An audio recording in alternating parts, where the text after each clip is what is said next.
Growing up with a man you trusted more than anyone, only to watch that trust crumble into a maze of legal traps. I lived with Donald from the age of 2, and that relationship became the backbone of my moral compass. In today's episode, Crystal, we'll unpack how that bond turned into a battlefield for my son's memory. What a powerful opening, Ronald. Listeners, brace yourselves for a story that blends love, loss, and institutional betrayal. By the end of this hour, you'll understand the hidden mechanisms that kept me in the dark while I fought for my son's legacy. We'll start with the early years, the foundation of trust that seemed unbreakable.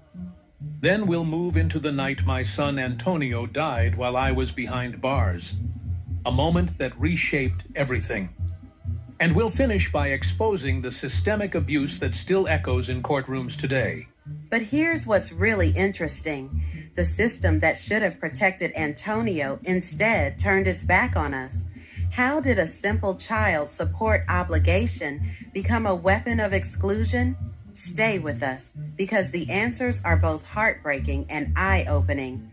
We'll also hear from experts on institutional abuse, and I'll share the exact documents that prove the pattern. What most people don't realize is that my story is not an isolated case. It's a symptom of a larger disease, and that's just the beginning of what we'll explore. So grab a notebook, because you'll want to remember these details. In the next few minutes, we'll walk you through the timeline, the legal twist, and the emotional toll. Ready, Ronald? Let's set the stage, Crystal. From age 2 onward, Donald was more than a guardian. He was the father figure who taught me what loyalty meant. That bond gave me a sense of security that later made his betrayal feel like a knife to the heart. Exactly, Ronald. And that early trust is why the later injustice cut so deep. When you were incarcerated, the system already had you on the ropes, but losing Antonio added an unbearable weight.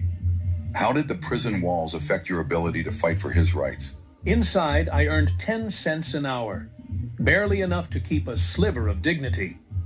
The prison told me child support would reset after release, a promise that felt like a lifeline, but was a mirage. It made it impossible to meet the requirements that later disqualified me from Antonio's estate. What a cruel paradox, being forced to pay for a child you can't even see. And here's where it gets fascinating. The state never gave you notice of hearings about Antonio's estate. Imagine trying to defend a claim when the court never tells you the date or the location. Exactly. I discovered months later that hearings